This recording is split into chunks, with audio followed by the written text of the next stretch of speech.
countries. And as part of this, I am announcing that Ireland will double its annual contribution to the Green Climate Fund, which provides much-needed financial support to reduce greenhouse gas emissions in developing countries. Transforming our approach to transport is also one of the ways we'll rise to this challenge. Our Climate Action Plan sets out our vision. So in order to support this sector, I am allocating €2.7 billion to the Department of Transport, Tourism and Sport next year. This is a substantial increase of €384 million in 2019. This will include investment in our rural transport network. This funding includes a portion of the 2020 carbon tax revenues to support the sector.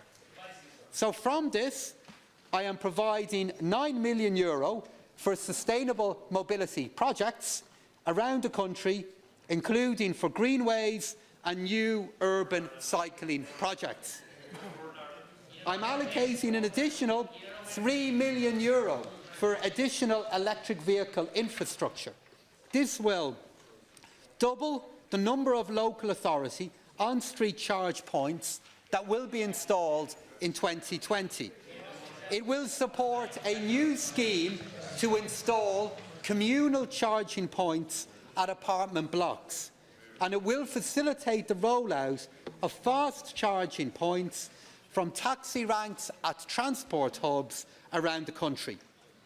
In addition, €8 million will be allocated to the Department of Communications, Climate Action and Environment to maintain grants for individuals purchasing electric cars.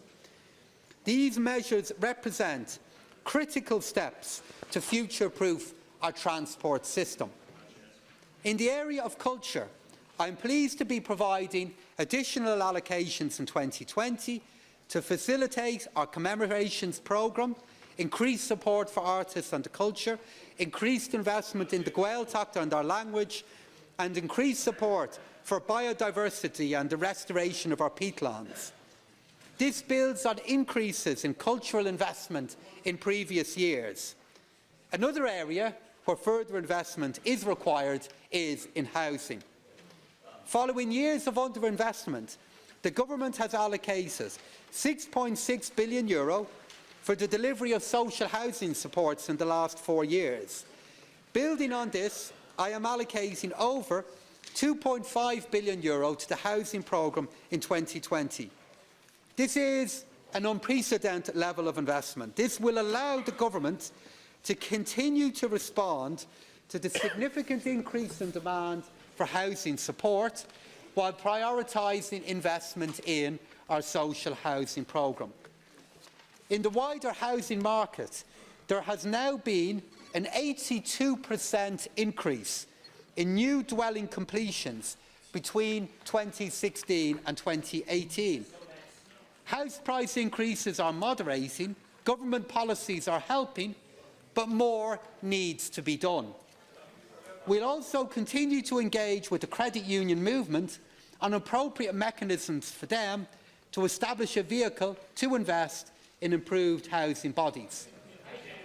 Despite the significant investment in homelessness in the last couple of years, the numbers in receipt of homeless services, of course, remains too high.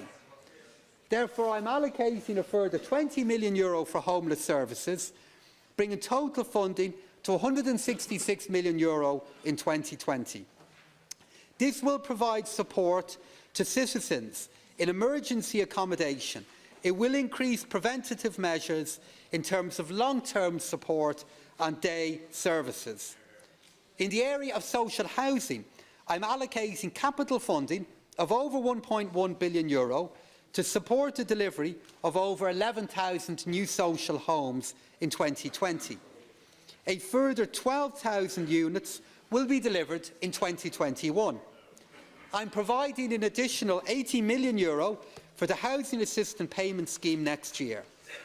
This funding will support the existing tenancies availing of the payment, as well as an additional 15,750 new tenancies next year.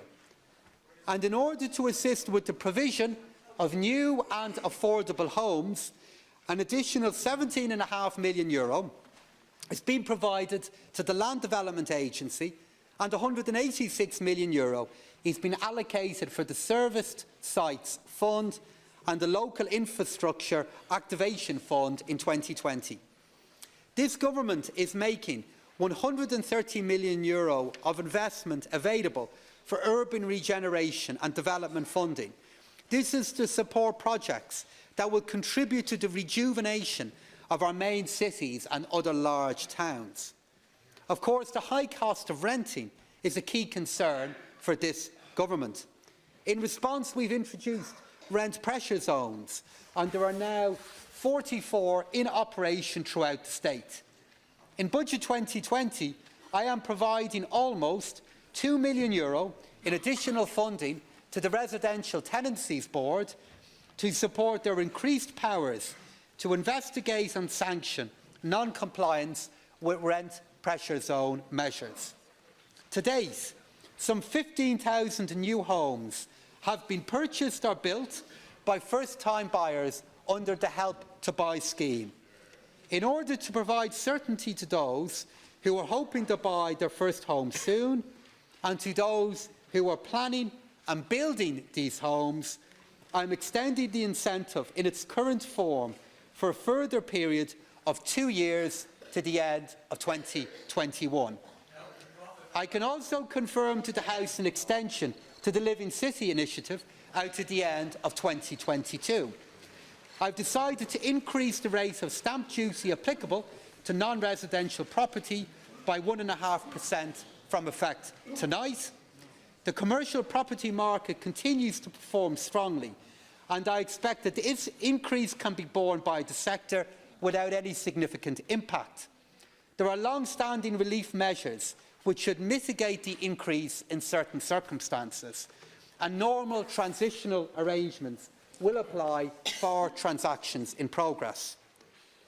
I have decided that, with effect from tonight, stamp duty at the rate of 1% will be applicable where a scheme of arrangement involving a so-called cancellation scheme, in accordance with Part 9 of the Companies Act of 2014, is used for the sale of a company. Full details on these two measures will be contained in the financial resolution to be presented to the House later this evening. This government has overseen the largest investment in our health service in the history of our state. Building on this, today I am announcing that current expenditure in health is set to increase by 6.3% to €17.4 billion in 2020.